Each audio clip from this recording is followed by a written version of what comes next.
How does an RIA payout compare to a broker-dealer payout? That is today's question on the Transition to RIA question and answer series. It is episode number 115.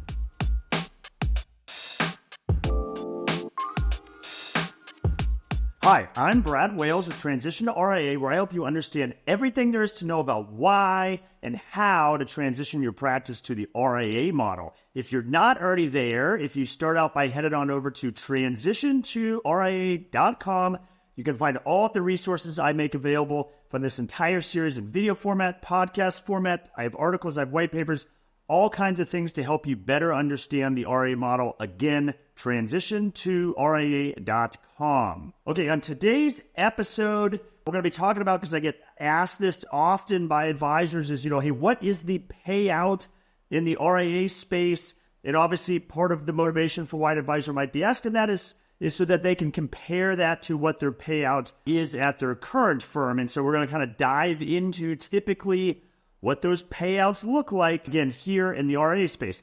Now, I would start with two caveats about this. First one is, what we're going to be talking about here is if you were to join an existing RIA platform or any sort of RIA. I also refer to them as platforms. The RIAs, they're purpose-built to attract advisors to say, hey, here's everything we built out. Here's our whole value proposition. Here's our pricing model. We'd love to have you take a look and see if this is a good fit for your practice. Done several episodes on perhaps how to evaluate an RIA to join. But the reason I give that caveat is if you were to start your own RIA, which is another pathway available to you, that is a different kind of economic structure. Often you'll hear people talking about, oh, that's a 100% payout. Well, it's not really even a payout. It's your RIA. The fees you charge come to you at top line in revenue. Of course, then you have expenses you have to cover from there. Again, that's a whole other subject. I've done some episodes on it, but the point, I just want to acknowledge that, but say today's topic is if you were to join an existing RIA,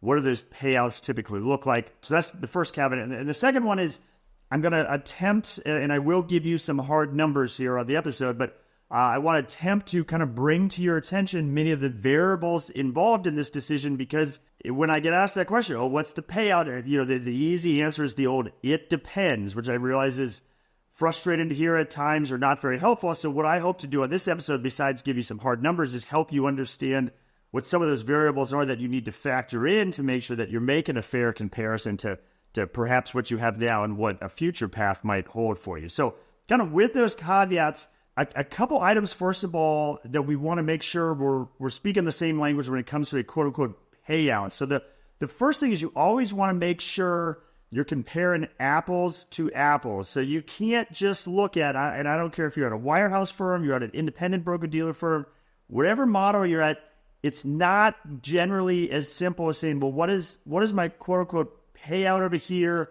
and then what is the payout over with this RIA solution I could potentially join, because you have to typically bunch things together to kind of get that true apples-to-apples comparison. So the main kind of first tip is make sure, I'm going to give you examples, no matter how those economics are built out, that you are putting them truly side by side and not just cherry picking on purpose or on accident, one number from one side and a different number or set of numbers from the other side.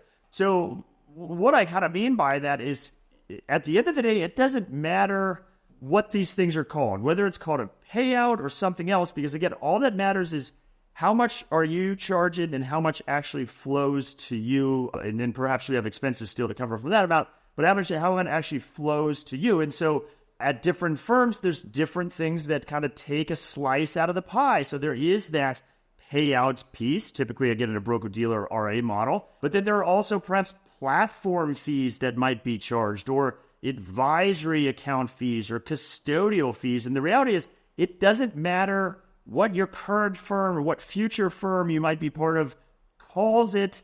You want to make sure, okay, call it whatever you want, guys. What is each of those pieces? Add them up. And again, that's what we have to do to get back to the apples to apples, because I see that all the time where someone will say, well, that doesn't impact my payout. So let me give you an example using kind of some simple numbers. And typically I see this often at independent broker-dealer type models, where the advisor maybe charges, just for simplicity, 1% to their client, and from that they get call it a 90% payout. And so they feel they have a very high payout. But then it turns out there's also a 25 basis point platform fee that their firm charges. Or maybe they call it a advisory fee or something along those lines. And so all of a sudden the client's not just paying 1%, they're paying 1.25%. But the advisor is only paid off of the 1% advisor fee that they charge. The payout is only on that amount, not the entire amount. And I'll hear advisors say, yeah, but the client pays that platform fee. I don't pay for it. That doesn't come out of my cut. But I always say, well, you got to reframe that, because think about the example I just gave. If you as the advisor are charging 1% and there's a 25 basis point platform fee, and I'm not talking about for an SMA manager or something like that. Sometimes it's just platform fees that are in addition. So all the client knows is they are paying 100 or 125 basis points or 1.25%. That's what the client is paying. In return, you are providing some amount of value, some amount of service for them for what they're paying. They don't care who gets what behind the scenes. They don't care that, oh, your firm keeps part of it and then part flows to you and then only part of that goes to a payout. All they know is, here's what I'm paying, the 125 basis points, and here's what I'm getting in return. And so you might think, oh, well, the client pays it, but you need to instead think, okay, for all the value and service I'm providing my clients, I'm charging them perhaps all in. Again, this comes back to apples, all in this example, 1.25%. How much of that actually flows down to me from the top line, the amount that that the client pays? And I'll hear almost every single time I'll ask a broker dealer, well, what's your payout? And then we start building this out, and almost every single time they are not getting at all what that quote unquote grid payout says. By the time it goes through this exercise, or maybe there's platform fees taken out, maybe there's other overrides that their firm takes out before it actually hits the grid, that I'll typically see where someone's quote unquote payout is 90%, but then when you actually run this math, only perhaps say 72% is actually flowing to the advisor of what the client is actually paying. So the first part of this exercise is to recognize what you are paying now. And the same thing applies in a wirehouse world, that if there's separate fees involved that get in and out of the overall client fee before it goes through the grid and through some sort of payout to then reach you, you need to add all that up and say, from what the client pays, how much is actually flowing to me, and kind of think of that as your payout. Because I do see it all the time where someone will come in, they're like, oh, I'm getting this, and it's this crazy high number of a payout. We walk through the exercise, sure enough, yeah, the quote-unquote payout number is high, but when you run all the math, what flows to them is oftentimes meaningfully, if not significantly, lower. So step number one, however you want to define it, package it all up, call it a payout, call it total economics, whatever you want to call it, but you have to be true to what the actual math is before you can start comparing things. So if you've done that exercise both with your current path and you're prepared to do that with whatever potential future paths are like, well, what might those RIA payouts look like? So a couple items before I give you some hard numbers. So the first one is as a comparison, just to set up my answer for how it works in the RIA space. In the wirehouse world, the four major wirehouses, it's pretty much all the same. It's a payout percent. Again, there could be these other fees, but there's a grid. It's a payout percent, meaning if your payout's 40%, then they're retaining 60%. Again, could be other fees, could be deferred comp that's taken out, all kinds of things. But they're consistent for the most part in this approach that it's a percent of the advisor fee, and they have different percentages and different carve-outs and stuff like that, but the approach is pretty similar. In the RIA space, for better or worse, it doesn't have that uniformity. So of the RIAs out there that you could join, and primarily what I'm referring to here are 1099 models. If you were to sell your RIA or sell your practice to an RIA, obviously that's going to be an entirely different set of economics. If you were to join a W-2 model RIA, that's going to have a different set of economics. But in that 1099 space, there's a wide variety of how it's expressed. So some of those firms do express it a similar fashion as a percent payout, where they might say, hey, we have an 80% payout. Again, you got to do all the math, but it might be 80% payout.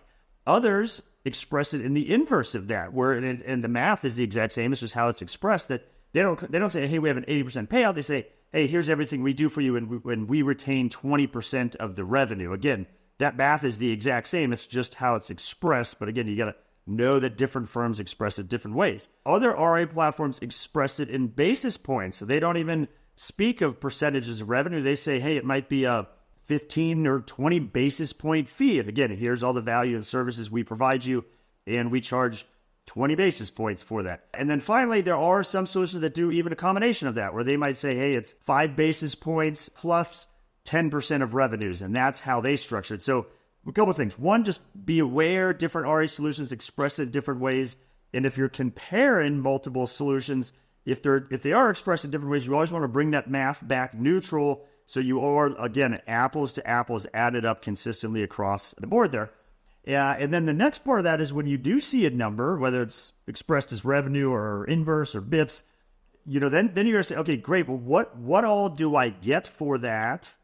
And what all am I still responsible for on my own? So if it's a 1099 model, for instance, usually you are responsible for your so-called local expenses, your staff, your office, those sorts of things.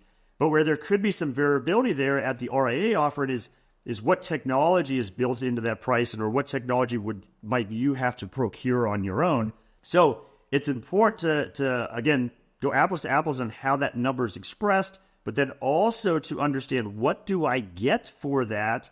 And then likewise, what am I responsible for paying on my own? And again, when you're putting maybe 2 or 3 of these solutions side by side, you have to even out those numbers and say, okay, well, if I'm having to cover something on my own, but yet their quote-unquote payout numbers higher than this other one, well, I have to account for that to have a true apples-to-apples comparison. So again, what are they providing for you? What are you still responsible for on your own? And then one of the big examples of that, where sometimes you'll see a firm and their payout number, again, however it's expressed, is seemingly on the lower end of the spectrum, the lower end of the scale, but perhaps that includes asset management. And so many of you out there manage the assets yourself. That's part of your value proposition, all the things you do for your clients. Hey, we manage the assets ourselves on our team or in-house.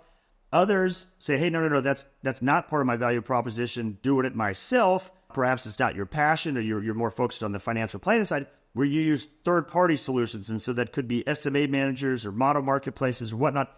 And those all have costs to them, additional costs. I've done episodes on, for instance, what is a TAMP, just as a starting point if you want to check that out. But if you do outsource the asset management, there's a cost associated with that. Well, if some RIA solutions will do that for you in-house, and they've built it into that payout. So you have to factor that in, because if that is the case, you're not having to factor on yet additional basis points or percentage points for whatever that third-party asset management solution is. So it's to recognize what are they provided.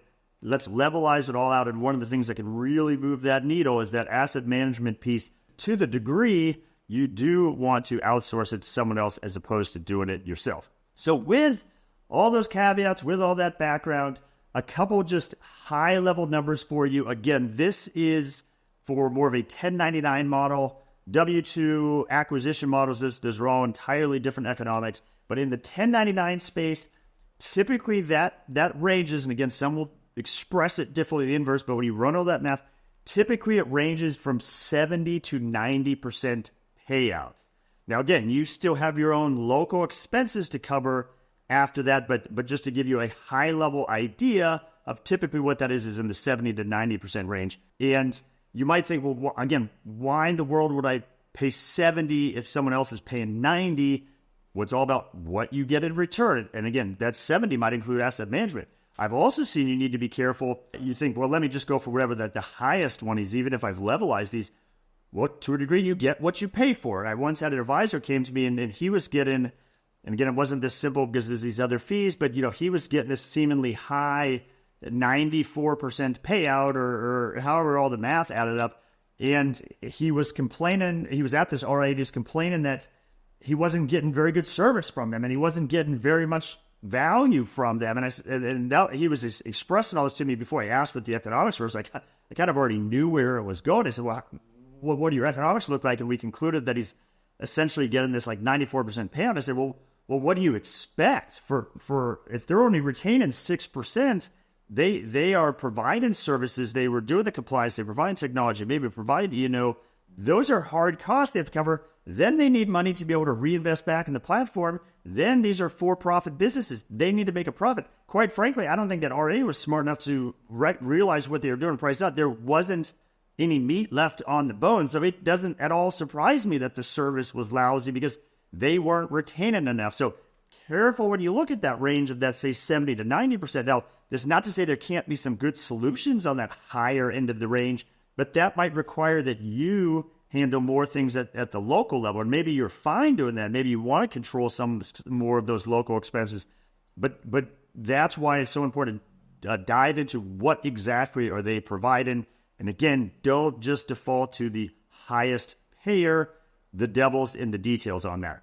And then kind of a final thought on that I hear as well is, and let's take an example where a firm is at 80% payout and the advisor might be kind of evaluated, well, should I start my own RIA? Should I join one? And again, I help advisors down both of those paths. So this is not meant to steer you one way or the other.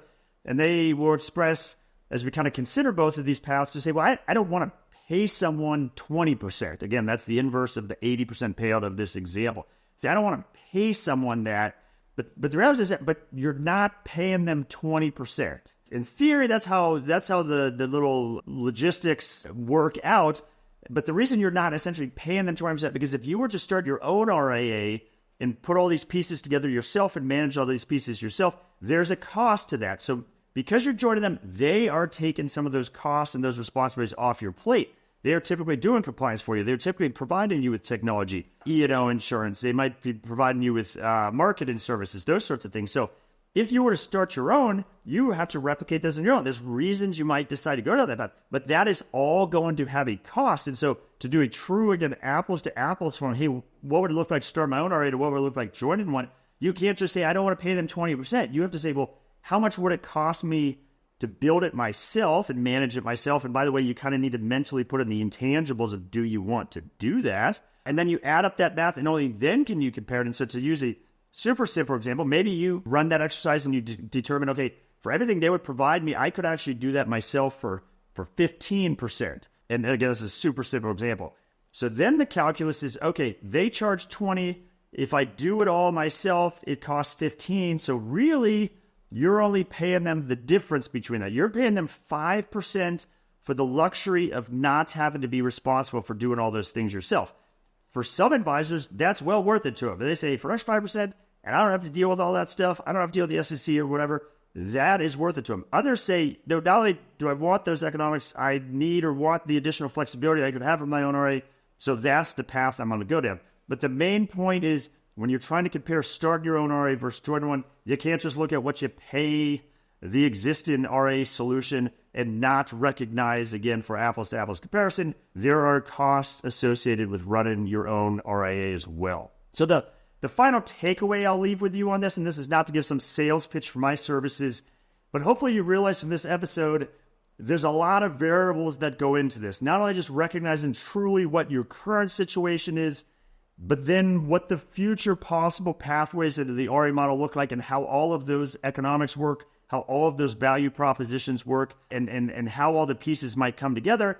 And so I hope this episode has been helpful, but at the end of the day, every advisor, every team situation is unique, and that's a big part of what I do is walking advisors through their specific situation, trying to figure out which path you should even be exploring for whatever your different motivations are for even looking into this.